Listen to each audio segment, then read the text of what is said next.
In today's video, I used nothing but the Nintendo Switch as my only gaming device for a week. I did not touch my gaming PC with an RTX 4090 in it, so let's go ahead and just talk about my thoughts and whether or not I think the Switch is even worth it anymore in the year 2024. Let's get into it.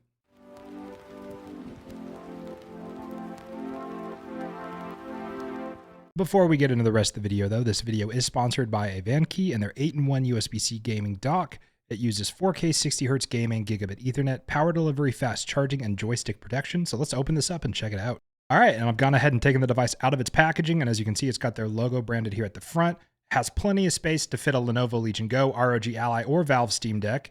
And at the back, you have power delivery in, 3 USBs, an HDMI out, and Ethernet. So I'm going to go ahead and get this plugged into my TV and show you guys what it looks like.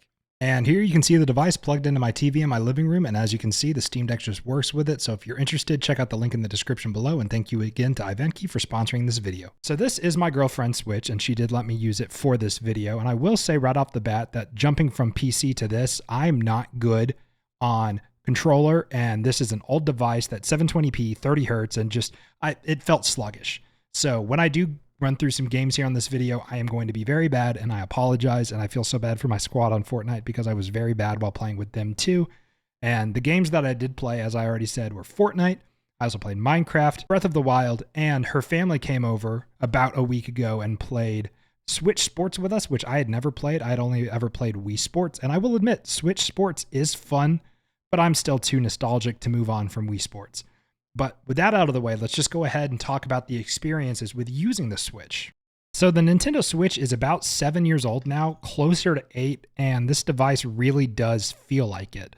So I will just go ahead and discuss the ergonomics of this thing, and compared to a device like the Steam Deck or the ROG Ally, which I have both of those, there is absolutely no grip to the Joy-Cons, and that for a device that's designed to be a gaming hybrid handheld and docked to your TV kind of device, not having proper grip on the Joy-Cons seems like such a design oversight because it is just not comfortable to hold a Nintendo Switch, especially after owning a Steam Deck for going on about a year now. This thing is just not comfortable, and it just feels kind of plasticky and cheap compared to a Steam Deck and an ROG Ally as well. And aside from just the ergonomics of the device, another massive difference between a device like this and the Steam Deck and the ROG Ally, and even the Lenovo Legion Go, is the fact that this screen is only 720p 30 FPS. The Steam Deck is on the OLED up to 90 FPS or 90 Hertz at 1280 by 800, and then the ROG Ally is up to 120 Hertz at 1080p. So this screen compared to those devices just looks abysmal. And I went ahead and got Fortnite open here on the device, but the bezels on this thing are absolutely humongous as well. Now, this did get better with the Switch OLED, but this is the Redbox Switch, and on the Redbox Switch, the bezels are just absolutely massive. Also, during the process of recording this video, I had an update for Fortnite, and the update took about 15 minutes, and it was only a couple gigabytes in size. So this thing also just lacks an internet connectivity. It is not that fast, and since this is the Redbox Switch and not the Switch OLED, I can't dock it and then have Ethernet feed to the dock because the dock for this model of the Switch doesn't have Ethernet built into it. So there's nothing I can do about slow Wi-Fi on this device. However, with all the negatives that I've pointed out so far about the Switch, I will admit that the battery life on this thing is insane. By the way, yes, I did get a new mouse. No, you're not crazy. But the battery life on this thing, I've been filming this video over the past couple of days just because I've been so busy. And this thing has stayed charged. It's still at about... This is day 2 of recording, and it's still at 74%. And so I've been playing games, testing a bunch of stuff out, and it's still holding charge perfectly well. And it charges with USB-C, which is always nice to see because I have like 3 different USB-C chargers on my desk. Like my phone charger right here, the thing that plugs into the back of this is USB-C. So if I wanted to plug it in with that, I absolutely could. So that is just always nice to see. I always like to see USB-C. But, the control on this thing, the Joy-Cons don't feel super great, and there's always the risk of Joy-Con drift when you play on a Switch. It's a notorious problem that even Nintendo has, like, programs and stuff that you can do to try to resolve. I'm going to go ahead and just jump right now. I'm not expecting a win here playing Fortnite on the Switch, but I just want to get some gameplay for you guys and just talk about the gaming experience. And this is also a good time for me to talk about, if I can get the thing into frame here. Oh, I landed horribly. I didn't even land near anything. Oh, wait, no, that's not true. I got this place right here. But another thing about the Switch that I I'm a little bit split on are the speakers. Now, the speakers on this device don't sound horrible, but they also don't sound great either. So it's like, it's a weird thing. And God, I really did not play that much of this for this video, by the way. I'm primarily played Minecraft. Oh, somebody landed here with me. Uh-oh. I don't have the audio visualizer on because I was playing with my headphones. I don't have any sound or any indication to where this guy is. Oh, he just jumped down. Am I seeing things? Bro, I might be going crazy. Where'd he go? There you are. Oh yeah, I'm cooked. It's all over. Yeah, so I'm not good at controller, and this is a Switch. And if that guy was on PlayStation or something, this device just cannot keep up. So it's always important to remember things like that when you're looking at these handheld devices on the cheap end, like the Switch. It doesn't perform that great. So if you're not great on controller and the device doesn't perform great, you're going to perform even worse than you otherwise would have. So the Switch in 2024 is in a really weird spot. So I think I just want to go ahead and swap to the talking head portion of this video because I've got a lot to say about this device in the current year. So as I said at the beginning of the video, the Nintendo Switch, which I still have right here on my desk, is about 8 years old. And yes, I did put the same shirt on as yesterday for the sake of continuity with the video. I'm going to change back into a different shirt after this, but that's neither here nor there. The point is, this device is getting old, and we have a bunch of rumors and speculation. Now, granted, this has been going on since 2019, but about the existence of a Nintendo Switch 2. We don't have any official news yet, but we know it's coming soon, probably.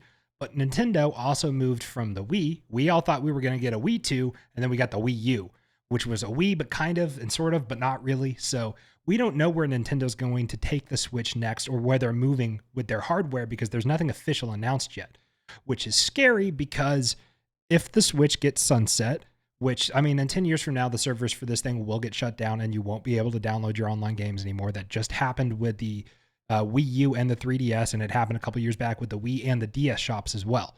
So when that happens, cartridge prices for this thing are going to absolutely skyrocket, and that's just inevitable. They're going to quadruple in price because that's just what happens.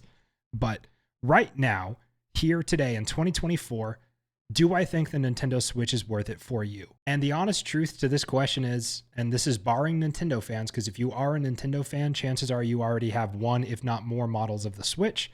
So barring Nintendo fans, do I think the Switch is worth it in 2024? No, I don't. The device is old. It's 720p, 30 FPS. The thing is basically completely out of date, and it's a glorified Android tablet with joysticks attached to it. The thing can barely run games like Fortnite, and it can barely keep up with the competition if you're playing against somebody who's on a modern console or modern PC. And that's just the harsh truth. Now, I'm not saying the Switch doesn't have its place. If you're looking at getting an entry-level gaming console for somebody like a younger nephew or for your son or for your daughter or for a younger niece or something like that who just wants to get into gaming, who hasn't had the opportunity to yet, the Switch Lite is a perfect way to just have your kid play games on the cheap end so you don't have to break the bank, but they still have the option to play Fortnite with their friends or something like that, right? So it is a great opportunity to get a gaming device on the cheap end for somebody who really, really wants one. And I will admit, while the bottleneck of the Switch being stuck at 30 FPS does suck, Breath of the Wild and Tears of the Kingdom are pretty good games.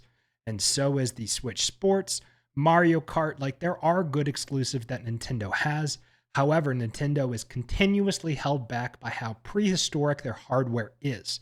So there are other ways to play those games on other devices, but those ways aren't legal. That's not the point of this video at all. The point is, the Switch in 2024 is pretty outdated. And unless you're looking at getting a gaming device for yourself to play super casual games or just to enjoy the, pretty good lineup of Nintendo exclusives, this is a decent option. But remember, we are right around the corner, probably from the release of the Switch 2, which just leaves the Switch in a really weird position in 2024 because it's a fun device. It's great for getting the youth into gaming and not breaking the bank to buy your son a gaming console or something like that. But it's at the end of its life. And we don't know when the next one's coming. We could get an announcement for the Switch 2 the day before this video goes live. We have no idea, but this thing is about 8 years old, and that's about the average lifespan for a modern console. So this thing's going to be obsolete soon, and if you're on the fence about buying a Switch, I would just wait until the Switch 2 gets released. But if you really want to get something for somebody for Christmas this year, I bet this thing's going to go on a heavy discount if the Switch 2 isn't out by then. So the Switch 2 in 2024, in my opinion, is just not worth it. And to me, it's not worth it because it's basically at the end of its life. It can barely keep up with the competition. We're not getting any new Nintendo exclusives, it seems like, on the Switch.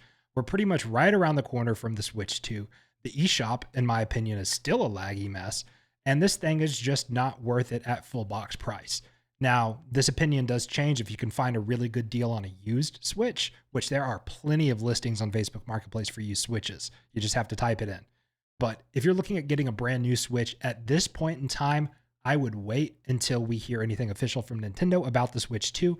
Or if you want to get a handheld, pick up the cheapest model Steam Deck, upgrade the SD card down the line, put a micro SD card in the device, expand your game library, and play games on the Steam Deck that the Switch couldn't even touch without just breaking down and overheating. Because the Steam Deck is more powerful and just a better device. So let me know what you guys thought about this video. This was a less edited, more chill talking head kind of video, but I do miss making these. My name's Release Radar. Thank you to Ivanky for sponsoring the video, and I will catch you guys in the next video of whatever I make. Peace.